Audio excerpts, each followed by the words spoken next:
ഇടയിൽ നമ്മൾ ആദ്യമേ തന്നെ വളരെ ഹോട്ട് ടോപ്പിക് ആയിട്ടുള്ളത് പാകിസ്ഥാൻ അഫ്ഗാനിസ്ഥാനാണ്. പാകിസ്ഥാൻ അഫ്ഗാനിസ്ഥാന്റെ ചെറിയൊരു വീഡിയോ പ്ലേ ചെയ്യാൻ പറ്റുമെന്ന് അറിയത്തില്ല. ഈ ഒരു ക്ലിപ്പ് ഞാൻ അവിടെ കാണിക്കാം, അല്ലെങ്കിൽ ഈ ഒരു ഇമേജ് ആയിട്ട് നിങ്ങൾ മനസ്സിലാക്കിയാൽ മതി.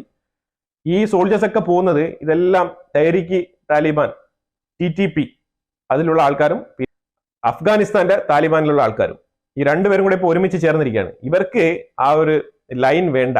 ഏതാണ് ഈ ഒരു ഡുറാൻഡ് ലൈൻ എന്ന് പറഞ്ഞ ഒരു ലൈൻ ഇല്ലേ? ഇത് ഏതോ ഒരു സായിപ്പ് വരച്ചു കൊടുത്തതാണ്. അപ്പൊ ആ ഒരു ലൈൻ വേണ്ട. ഇത് ഈ സായിപ്പ്മാർക്കുള്ള പ്രശ്നം എന്ന് പറഞ്ഞാൽ ഇവര് സ്ഥലം നേരിട്ട് പോയി കാണത്തില്ല. ഇവർ ജസ്റ്റ് മാപ്പ് എടുത്ത് ജസ്റ്റ് അങ്ങ് വെച്ചിട്ട് ഒറ്റ കോഡ് അങ്ങ് വരയ്ക്കുകയാണെന്ന് തോന്നുന്നു.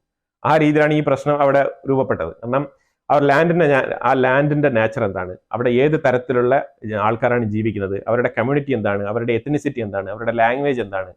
അപ്പൊ ഇവിടെ നമ്മൾ വരയ്ക്കുന്ന വര ശരിക്കും പറഞ്ഞാൽ ആക്ച്വലി ഇത് പോസിബിൾ ആണോ അല്ലെങ്കിൽ ഫീസിബിൾ ആണോ, ഇതൊന്നും മനസ്സിലാക്കാതെയാണ് ചുമ്മാ ഈ ഡുറാൻഡ് എന്ന് പറഞ്ഞ ഈ സായിപ്പ് വരച്ചു കൊടുത്താണ് ഈ ഒരു ഡുറാൻഡ് ലൈൻ. അതുകൊണ്ട് തന്നെ ഈ ഡുറാൻഡ് ലൈനിനെ ഈ ഖൈബർ പഖ്തൂൺവ മേഖലയിലുള്ള ഈ ഒരു പാകിസ്ഥാനിൽ ജീവിക്കുന്ന അതേപോലെ അഫ്ഗാനിസ്ഥാനിലും ജീവിക്കുന്ന ഈ പഷ്തൂൺ ജനങ്ങൾ ഇതിനെ മാനിക്കുന്നില്ല എന്നുള്ളതാണ്. അവർക്ക് ഇങ്ങനെ ഒരു ലൈൻ വേണ്ട. അപ്പൊ അതുകൊണ്ട് ഈ പാകിസ്ഥാൻ പോയി ഇടുന്ന വേലിയൊന്നും അവർക്കൊരു വിഷയമല്ല എന്നുള്ളതാണ്. അവരതിനെ എടുത്തങ്ങ് എറിയാണ് ചെയ്യുന്നത്. കാരണം ഇവർക്ക് ഇങ്ങനെ ഒരു പാസ്പോർട്ട് കൊടുത്തോ അല്ലെങ്കിൽ ഒരു ID കൊടുത്തോ ചെക്ക് ചെയ്ത് ഇവരുടെ ബന്ധുക്കളുടെ വീട്ടിൽ പോകണമെന്നോ അല്ലെങ്കിൽ ഇവരുടെ അളിയന്മാരുടെ വീട്ടിൽ പോകണമെന്നോ ഇവർക്ക് യാതൊരു നിർബന്ധമില്ല. ഇവരങ്ങ് ഇനി വേലി ഇട്ട് കഴിഞ്ഞാൽ വേലി പൊളിച്ചിട്ട് പോകുന്നത്. അതാണ് അവരുടെ ഒരു നേച്ചർ. അപ്പൊ എന്തായാലും മൊത്തത്തിൽ ഇപ്പൊ പാകിസ്ഥാന്റെ ഉള്ളിൽ ഇവർ കടന്നു കയറിയിരിക്കുകയാണ്. പാകിസ്ഥാന്റെ ഏതാണ്ട് 20ഓളം മിലിറ്ററി പോസ്റ്റുകൾ ഇവർ കയ്യേറിയിട്ടുണ്ടെന്ന് പറഞ്ഞു കഴിഞ്ഞാൽ നല്ല രീതിയിലുള്ള അറ്റാക്കാണ്, ആക്രമണമാണ്. ഏതാണ്ട് കുറെ പാകിസ്ഥാൻ മിലിറ്ററി, അതായത് പാകിസ്ഥാൻ ആർമി കുറെ ആൾക്കാർ സറണ്ടർ ആവുകയാണ്, കുറെ ആൾക്കാർ എസ്കേപ്പ് ചെയ്ത് ഓടുന്നുണ്ട്. കൃത്യമായിട്ട് ആ റിപ്പോർട്ടിൽ പറയുന്നത് കുറെ ആൾക്കാർ അബ്സ്കോണ്ടിങ് ആണ്. കുറച്ച് ആർമി ആൾക്കാരെ കാണാനില്ല. അതായത് ഈ ഒരു മിലിറ്ററി പോസ്റ്റിൽ ഇവര് താലിബാൻ കയറി ആക്രമിക്കാൻ വരുന്നു എന്ന് അറിഞ്ഞുകൊണ്ട് ഇവര് ഒളിച്ചോടിയിരിക്കുകയാണ്, അബ്സ്കോണ്ടിങ്. കുറെ ആൾക്കാർ സറണ്ടർ ആവുന്നുണ്ട്, പിന്നെ കുറെ ആൾക്കാരെ ഇവർ ക്യാപ്ചർ ചെയ്തിട്ടുണ്ട്, പിടിച്ചിട്ടുണ്ട്, പിന്നെ കുറച്ച് ആൾക്കാരെ വധിക്കുന്നുമുണ്ട്. ഇങ്ങനെ കുറച്ച് സംഭവങ്ങളാണ് നടന്നുകൊണ്ടിരിക്കുന്നത്. വളരെ സംഭവബഹുലമായ കാര്യങ്ങളാണ് പാകിസ്ഥാൻ ഉള്ളിൽ നടന്നുകൊണ്ടിരിക്കുന്നത്. ഇപ്പൊ ഏറ്റവും കൂടുതൽ ഈ ഒരു ഇഷ്യൂ നടന്നുകൊണ്ടിരിക്കുന്ന സ്ഥലം എന്ന് പറഞ്ഞാൽ ഖൈബർ പഖ്തൂൺവ മേഖലയിൽ പാകിസ്ഥാൻ ബോർഡറിലാണ് ഈ ഒരു വിഷയങ്ങൾ മൊത്തം നടക്കുന്നത്. ബോർഡറിൽ നിന്ന് കുറച്ച് സ്ഥലം അഫ്ഗാൻ ആർമി എന്ന് പറയപ്പെടുന്ന ഈ താലിബാനുകൾ കയറി വന്നിട്ടുണ്ട്. അവരെ നല്ല രീതിയിൽ TTP എന്ന് പറഞ്ഞ തെഹ്രീക്ക് താലിബാൻ എന്ന് പറഞ്ഞ ആ ടീമുകൾ സപ്പോർട്ട് ചെയ്യുന്നുണ്ട്. സപ്പോർട്ട് ചെയ്ത് ഇപ്പൊ അവർ കുറച്ച് അകത്തോട്ട് കയറി വന്നിരിക്കുകയാണ്. മിലിറ്ററി പോസ്റ്റുകൾ ഏതാണ്ട് 20ഓളം മിലിറ്ററി പോസ്റ്റ് എന്ന് പറഞ്ഞാൽ അറിയാലോ, മിലിറ്ററി പോസ്റ്റ് എന്ന് പറഞ്ഞാൽ ഈ ബോർഡറിൽ വെച്ചിരിക്കുന്നതാണ്. ബോർഡറിൽ തൊട്ടടുത്തല്ല മിലിറ്ററി പോസ്റ്റ് വെച്ചിരിക്കുന്നത്. 20 മിലിറ്ററി പോസ്റ്റ് എന്ന് പറയുമ്പോഴത്തേക്ക് നല്ലൊരു ദൂരമുണ്ട്. അത്രയും ദൂരം ഇവര് ആ മിലിറ്ററി പോസ്റ്റുകൾ തകർത്ത് ഉള്ളിലോട്ട് കയറി വന്നിരിക്കുകയാണ്.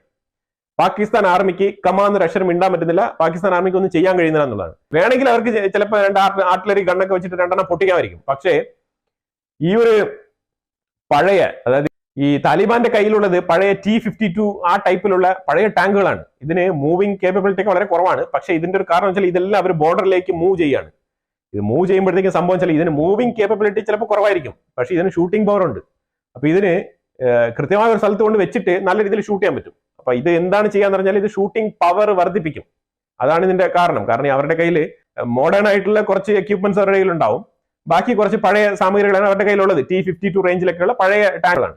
ഇതെല്ലാം അവർ മൂവ് ചെയ്ത് ബോർഡർ ക്രോസ് ചെയ്ത് കൊണ്ട് നിർത്തിയിരിക്കുകയാണെന്നുള്ളതാണ്. പാകിസ്ഥാന്റെ ഉള്ളിലാണ്, ഇൻഫാക്ട് പാകിസ്ഥാന്റെ ഉള്ളിൽ കൊണ്ട് നിർത്തിയിരിക്കുകയാണ്. ഇതാണ് അവിടെ നടന്നുകൊണ്ടിരിക്കുന്നത്. തീർച്ചയായിട്ടും ഇവരുടെ ഫയറിംഗ് പവർ ഇവർ കൂട്ടിയിട്ടുണ്ട്. കൂട്ടമായിട്ട് ഈ ഒരു ബറ്റാലിയൻസ്, ഈ ഒരു താലിബാന്റെ ഈ അഫ്ഗാനിസ്ഥാന്റെ താലിബാന്റെയും അതേപോലെ ഖൈബർ പഖ്തൂൺവ ആ ഒരു മേഖലയിലുള്ള TTP അതായത് തെഹ്രീക്ക് താലിബാൻ, ഇവർ രണ്ടുപേരും ജോയിന്റ് ആയിട്ടാണ് ഇപ്പൊ ഇവര് പാകിസ്ഥാന്റെ ഉള്ളിലേക്ക് പോകുന്നത്. ഒരു പക്ഷേ പകുതിയോളം പാകിസ്ഥാൻ പിടിച്ചെടുക്കാനുള്ള സാധ്യത ഉണ്ടെന്നുള്ളതാണ്. ഈ ഖൈബർ പഖ്തൂൺവ മേഖലയിൽ ഏകദേശം എന്താണ് പ്രശ്നം എന്ന് പറഞ്ഞാൽ ഇവര് ഈ പഞ്ചാബ് പ്രവിശ്യയില്ലേ, അതായത് ഈ ഒരു പാകിസ്ഥാനിൽ തന്നെ പഞ്ചാബ് എന്ന് പറഞ്ഞൊരു മേജർ പഞ്ചാബ് എന്നുള്ളത് പാകിസ്ഥാനിലാണ്. അതിന്റെ ചെറിയ പഞ്ചാബാണ് ഇന്ത്യയിലുള്ളത്. അപ്പൊ അവിടെയുള്ള പഞ്ചാബില് അവർ മുസ്ലിംസ് ആയിട്ടുള്ള ആൾക്കാരുണ്ട്. പഞ്ചാബ് കമ്മ്യൂണിറ്റിയിൽപ്പെട്ട ആൾക്കാരെ ഇവർക്ക് ഒരു രീതിയിലും സഹിക്കുന്നില്ല എന്നുള്ളതാണ്. അതായത് ഈ പഞ്ചാബ് കമ്മ്യൂണിറ്റിയിൽ പഞ്ചാബികളെ, സിന്ധികളെ പോലും അവർക്ക് കുറച്ചുകൂടെ പ്രശ്നമില്ല. പക്ഷെ ഈ പഞ്ചാബികളായിട്ടുള്ള ആൾക്കാരെ ഈ ഒരു ഖൈബർ പഖ്തൂൺവ മേഖലയിലുള്ള ആൾക്കാർ കടുത്ത വിരോധമാണ്. ഈ പഞ്ചാബികളെ കണ്ടു കഴിഞ്ഞാൽ തന്നെ ഇവന്മാര് വെടിവെച്ചിടുന്ന അവസ്ഥയാണ് ഇപ്പോൾ ഉണ്ടായിരിക്കുന്നത്. മിക്കവാറും ഈ കൊല്ലപ്പെടുന്ന ആൾക്കാരൊക്കെ പഞ്ചാബികളാണ്.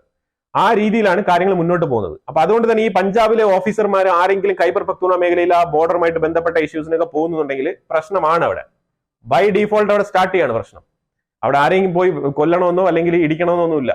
ജസ്റ്റ് നിങ്ങൾ അവിടെ പോയാൽ തന്നെ പ്രശ്നമാണ്. ആ രീതിയിലാണ് കാര്യങ്ങൾ മുന്നോട്ട് പോകുന്നത്. ഈ പാകിസ്ഥാന്റെ അറിയാമല്ലോ, ഇപ്പുറത്ത് കിടക്കുന്ന ബലൂചിസ്ഥാൻ ആണെങ്കിൽ വേറൊരു സൈഡിൽ, അതിന് വേറൊരു സ്റ്റോറി ഉണ്ട്. ഇറാനുമായിട്ട് അവിടെ വേറൊരു പ്രശ്നം നടക്കുന്നത്, അത് വേറെ കാര്യം. അപ്പൊ ഏകദേശം ഈ പാകിസ്ഥാൻ എന്ന് പറഞ്ഞാൽ ഭയങ്കരമായിട്ടുള്ള അൺസർട്ടനിറ്റിയാണ്. ഒരു രീതിയിലും ഒരു രീതിയിലും ഒത്തുചേരാൻ പറ്റാത്ത കുറെ ആൾക്കാർ ഒത്തുചേർന്ന് ഉണ്ടാക്കിയ ഒരു രാജ്യമായിട്ടാണ് ഇപ്പം അത് പബ്ലിക്കലി തന്നെ പ്രൊജക്ട് ആവുന്നത്. ഇത് പാകിസ്ഥാൻ എന്ന് പറഞ്ഞത് എത്ര വലിയൊരു തെറ്റായ ഒരു നടപടിയായിരുന്നു എന്നുള്ളത് അവർക്ക് ഇന്ന് ബോധ്യപ്പെടുന്നതാണ് മനസ്സിലാക്കാൻ പറ്റുന്നത്. അത് ബോധ്യപ്പെടുന്ന എന്താ, നമുക്കത് സ്വസ്ഥത തന്നെ, നമുക്ക് അവന്മാർ പോയത് നന്നായി എന്നേ പറയാനുള്ളൂ. അവന്മാരുണ്ടായിരുന്നെങ്കിൽ ഇന്ത്യയുടെ ആ ഒരു മാപ്പ് കാണാൻ തന്നെ ഒരു സ്റ്റൈലും ഉണ്ടാവില്ല. അവർ പോയത് കൊണ്ട് നമുക്ക് കുറച്ചുകൂടെ വൃത്തിയായി. പക്ഷെ ആ തലയുടെ ഭാഗം ഫുള്ളായിട്ട് നമ്മൾ എടുക്കുക തന്നെ വേണം, എന്തായാലും നമ്മൾ എടുക്കുക തന്നെ വേണം. മാതാ ശങ്കർ, ഗസ്ഗാഡി, ഖോത്രാക്ക, തേരിമംഗൽ, ഇതെല്ലാം അവിടെ ആ വില്ലേജുകളുടെ പേരാണ് ഞാനിപ്പോൾ പറഞ്ഞത്. ഇതിൽ പലതും ചിലപ്പോൾ പ്രൊനൗൺസിയേഷന്റെ ഒക്കെ ചെറിയ വ്യത്യാസങ്ങളൊക്കെ ചിലപ്പോൾ ഉണ്ടാവാം. പക്ഷെ എന്നാലും ആൾമോസ്റ്റ് ഇതൊക്കെ തന്നെയാണ് ആ പേരുകൾ. ഈ ഒരു വില്ലേജിലാണ് ഏറ്റവും കൂടുതലായിട്ട് പ്രശ്നങ്ങൾ രൂക്ഷമായി നടക്കുന്നത്. ഇത് ഖൈബർ പഖ്തൂൺഖ്വ മേഖലയിലുള്ള വില്ലേജാണ്. അപ്പൊ എന്തായാലും അവിടെ മുട്ടൻ അടി നടക്കുന്നുണ്ട്. എന്തായാലും നേടാൻ പറ്റും ഏതൊക്കെ രീതിയിൽ എത്ര പേര് മരിച്ചു, എത്ര പേര് ജീവിക്കുന്നൊക്കെ ഇനി അറിയാൻ പറ്റുന്നത് ഇനി കുറച്ച് സമയം കഴിയുമ്പോൾ നമുക്ക് മനസ്സിലാവും. ഇവര് ഈ ഒരു യുദ്ധം തുടങ്ങിയത് ഈ പാകിസ്ഥാൻ പോയി അവിടെ പോയി മിലിറ്ററി അറ്റാക്ക് നടത്തി ഒരു 50ഓളം വരുന്ന ഈ ഒരു TTP തെഹ്രീക്ക് താലിബാൻ ആ ഒരു ഭാഗത്തിൽ ഖൈബർ പഖ്തൂൺഖ്വ മേഖലയിലുള്ള കുറച്ച് ആൾക്കാരെ സിവിലിയൻസിനെ വധിച്ചു എന്നാണ് പറയുന്നത്. പക്ഷെ അതിന് മുമ്പ് സംഭവിച്ചത് ഇമ്രാൻഖാൻ ജയിലിൽ നിന്ന് ഒരു അനൗൺസ്മെന്റ് വിടുകയും കുറച്ച് ആൾക്കാർ ഈ ഖൈബർ പഖ്തൂൺഖ്വ ഭാഗത്തിൽ നിന്ന് കുറെ ആൾക്കാർ കാൽനട യാത്രയായിട്ട് പോവുകയും വണ്ടികളൊക്കെ എടുത്തുകൊണ്ട് ഇസ്ലാമാബാദിലോട്ട് പോവുകയും അപ്പൊ അതിനോട് സംബന്ധിച്ച് ഒരു കലാപം ഉണ്ടാവുകയും ഏതാണ്ട് 17ഓളം ആർമി ഉദ്യോഗസ്ഥർ അന്ന് കൊല്ലപ്പെടുകയുണ്ടായി. അതിന്റെ ഒരു ഭാഗമായിട്ടും അതിന്റെ ഒരു ഇൻവെസ്റ്റിഗേഷന്റെ ഭാഗമായിട്ടാണ് ഞങ്ങൾ പോയി തിരിച്ചടിച്ചത് എന്നുള്ള രീതിയിലാണ് ആർമി പറയുന്നത്.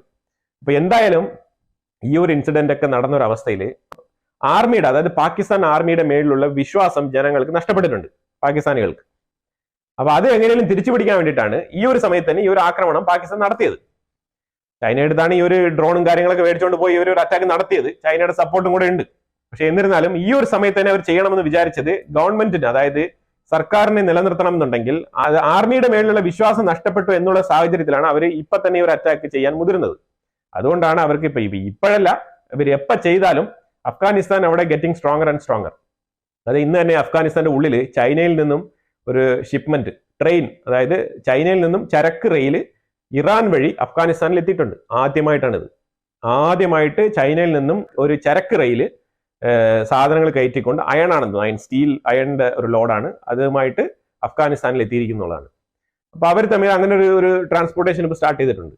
അപ്പൊ ആ രീതിയിലാണ് കാര്യങ്ങൾ മുന്നോട്ട് പോകുന്നത്. അപ്പം അഫ്ഗാനിസ്ഥാൻ കമ്പയർ വിത്ത് പാകിസ്ഥാൻ വെച്ച് നോക്കുമ്പോഴത്തേക്കും അത് മുന്നോട്ട് പോകാനുള്ള സാഹചര്യമാണ് ഏറ്റവും കൂടുതൽ ഉള്ളത്. ഇപ്പം ഈ താലിബാനും നമ്മൾ വിചാരിക്കുന്ന പോലെയല്ല. അവർ കുറച്ച് അവരുടെ ഉള്ളിൽ ശരിയത്ത് നിയമമാണ്, അവർ പെണ്ണുങ്ങൾക്ക് സ്വാതന്ത്ര്യം കൊടുക്കുന്നില്ല, അവരുടെ ഉള്ളിൽ കുറെ XYZ നിയമങ്ങളൊക്കെ ഉണ്ട്, അതൊക്കെ ഓക്കെയാണ്. പക്ഷെ എന്നിരുന്നാലും ഇവരൊരു ഏരിയ മറിച്ചിട്ട് ഒരു ലാൻഡ്സ്കേപ്പ് ഇവർ പിടിച്ചു വെച്ചിട്ടുണ്ട്. അപ്പൊ അതിനുള്ളിലാണ് ഇവരുടെ പ്രവർത്തനം.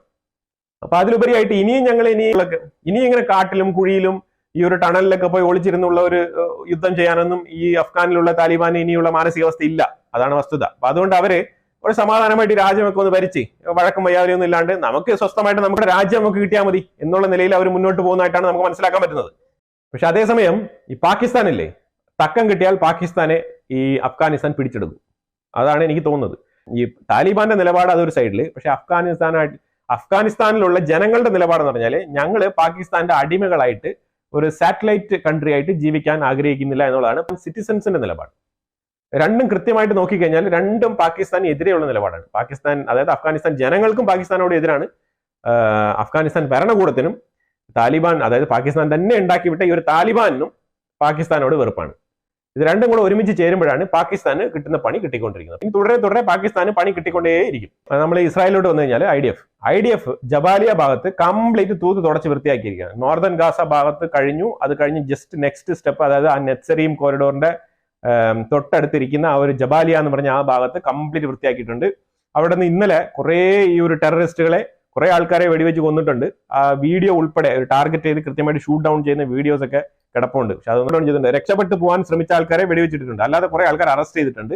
അപ്പൊ അതുകൊണ്ട് തന്നെ ഈ ജബാലിയ ഭാഗം വളരെ വൃത്തിയായിട്ട് സെറ്റ് ആക്കിയിട്ടുണ്ട്. ജബാലിയ ഭാഗം ആൾമോസ്റ്റ് ക്ലിയർ എന്നാണ് IDF പറഞ്ഞിരിക്കുന്നത്. ഇസ്രായേൽ ഇന്നലെ സിറിയക്കുള്ളിൽ വീണ്ടും ഒരു അറ്റാക്ക് നടത്തി. അത് രഹസ്യമായിട്ട് ഒരു മിസൈൽ മാനുഫാക്ചറിങ് യൂണിറ്റ് സിറിയക്കുള്ളിൽ ഉണ്ട്. അത് IRGC ഇറാൻ അവിടെ ഹാൻഡിൽ ചെയ്തിരുന്ന സമയത്ത് ഇറാൻ രഹസ്യമായിട്ട് സ്ഥാപിച്ചതാണ് ഈ ഒരു സ്ഥാപനം.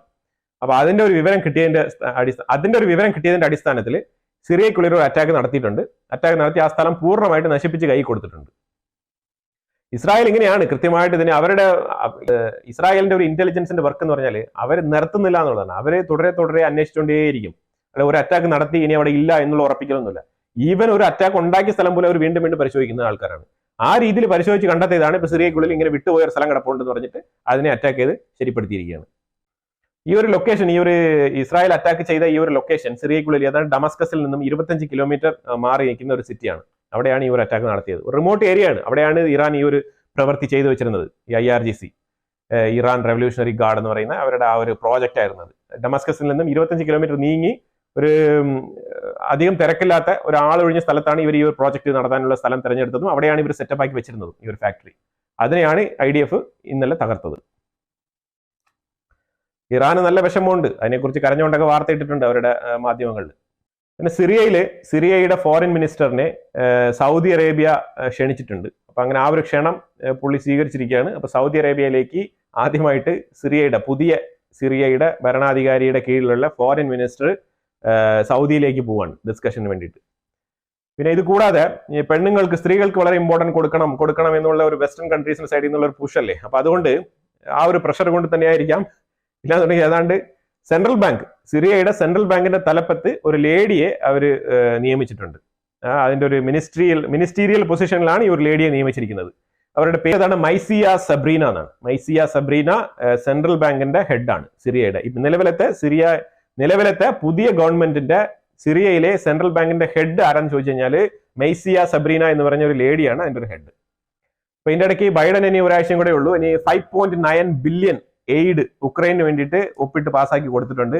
അപ്പം സെലൻസ്കിക്ക് ഇനിയിപ്പം ട്രംപ് വന്നു കഴിഞ്ഞാൽ ഈ ഖജനാവിൽ നിന്ന് പൈസ പോകാൻ വലിയ പാടായിരിക്കും. അതുകൊണ്ട് തന്നെ പോകുന്നതിന് മുമ്പേ ചെറുക്കനെ കുറിച്ച് പൈസ കൊടുത്തിട്ട് പോകാന്ന് പറഞ്ഞിട്ട് പിന്നെ സെലൻസ്കിക്ക് വേണ്ടിയിട്ട് 5.9 ബില്യൺ US പാസ്സാക്കി പുള്ളി സൈൻ ചെയ്ത് റെഡിയാക്കി കൊടുത്തിട്ടുണ്ട്. സെലൻസ്കിക്ക് ഇനിയിപ്പോൾ US നിന്ന് കിട്ടാവുന്നതിന്റെ ഏറ്റവും ലാസ്റ്റ് എയ്ഡ് ആയിരിക്കും ഇതെന്നാണ് എനിക്ക് മനസ്സിലാക്കാൻ പറ്റുന്നത്. അപ്പം ഗാസയിൽ ഇപ്പം ഇസ്രായേൽ ചെയ്യുന്ന പരിപാടി എന്ന് പറഞ്ഞാൽ ഗാസയിൽ ഓരോ ഏരിയ ആയിട്ട്, അതായത് ഇസ്രായേലിൽ നിന്ന് അങ്ങോട്ട് ഗാസ ചെറിയൊരു സ്ട്രിപ്പായിട്ട് ഇങ്ങനെ കിടക്കല്ലേ, ആ സ്ട്രിപ്പിൽ കുറച്ച് ഏരിയ ആയിട്ട് ഇവർ ക്ലിയർ ആയിട്ട് തറവ് ചെയ്ത് പോവാണ്. അതാണ് ഇപ്പൊ ചെയ്തുകൊണ്ടിരിക്കുന്നത്. അപ്പൊ അവിടെ പോവുക, എവാക്യുവേറ്റ് ചെയ്യുക, അതിൽ കൃത്യമായിട്ട് ഈ ഒരു ഹമാസിനെ പിന്തുണയ്ക്കുന്ന ഇവരെ എതിർക്കുന്ന ആൾക്കാരൊക്കെ കണ്ടെത്തി കഴിഞ്ഞാൽ അപ്പൊ തന്നെ പിടിക്കുക, അല്ലെങ്കിൽ അവരെ എലിമിനേറ്റ് ചെയ്യുക, ആ രീതിയിലുള്ള അറസ്റ്റ് ചെയ്യുക, ഈ രീതിയിലുള്ള കാര്യങ്ങളൊക്കെയാണ് മുന്നോട്ട് പോകുന്നത്. ഇപ്പൊ അത് നോർത്ത് ഗാസയിൽ നിന്ന് പതിയെ സെൻട്രൽ ഗാസയിലോട്ട് മൂവ് ആയിക്കൊണ്ടിരിക്കുകയാണ്.